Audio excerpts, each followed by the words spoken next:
हरि अनंत हरि कथा अनंता, कहही सुनही बहु विधि सब संता। रामचंद्र के चरित सुहाए, कल्प कोटि लगी जाहि न गाए।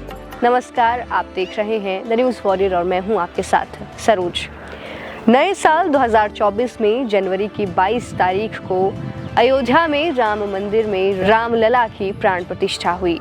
पूरे देश में माहौल भक्तिमय बना हुआ था, या यूं कहें कि पूरा देश राममय था। जब मंदिर में भगवान राम की मूर्ति स्थापित हुई तो वहां आए कई राम भक्तों के चेहरों पर मुस्कान थी, तो कहीं राम मंदिर के लिए संघर्ष रहे भक्तों की आंखों में खुशी के आंसू भी देखने को मिले।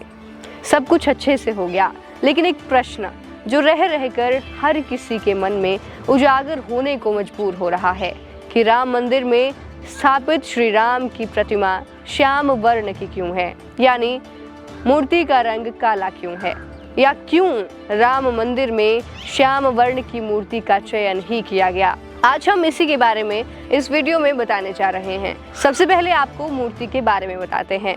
मुस्कुराते हुए 5 वर्ष के भगवान राम की इस मूर्ति की ऊंचाई 51 इंच है। रामलला की ये मूर्ति दक्षिण भारत शैली की है।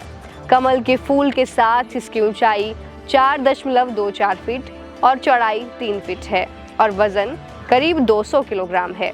भगवान राम मूर्ति में बाल स्वरूप में दिख रहे हैं। साथ ही उनके 10 रूपों का वर्णन भी मूर्ति में है और वे 10 अवतार मत्स्य, कुर्म, वराह, नरसिंह, वामन, परशुराम, राम, कृष्ण, बुद्ध और 10वां अवतार कल्कि है।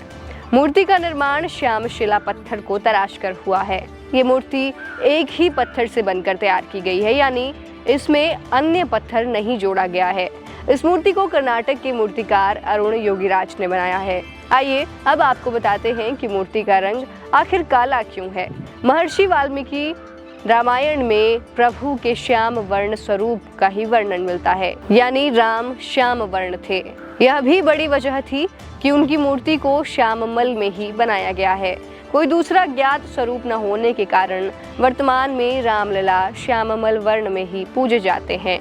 ये भी कहा जा रहा है कि शालिग्राम पत्थर से इस प्रतिमा का निर्माण हुआ है और इसमें भगवान विष्णु वास करते हैं। क्योंकि राम विष्णु के ही अवतार हैं और विष्णु श्याम वर्ण के हैं, इसलिए यह मूर्ति भी श्याम वर्ण की है। एक और सवाल उठता है कि रामलला की मूर्ति को इसी पत्थर से क्यों बनाया गया। इस सवाल का जवाब भी हम आपको देंगे। इस सवाल का उत्तर मूर्ति के पत्थर के गुणों में ही छुपा हुआ है। दरअसल रामलला की पूजा के समय उनका दूध से अभिषेक होगा। इस पत्थर के गुण की वजह से दूध से इस पर किसी भी प्रकार का बदलाव नहीं होगा। इस दूध को पीना स्वास्थ्य के लिए हानिकारक भी नहीं होगा। साथ ही पानी से भी इस पत्थर को कोई फर्क नहीं पड़ता, बल्कि इसकी चमक और बढ़ जाती है और हजारों सालों तक भी इसमें किसी तरह का बदलाव नहीं आता। तो आपके सामने हमने रखे आपके प्रश्नों के उत्तर। जानकारी अच्छी लगी तो वीडियो को लाइक, शेयर करें और कमेंट भी करें। साथ ही फॉलो करना ना भूलें। नमस्कार।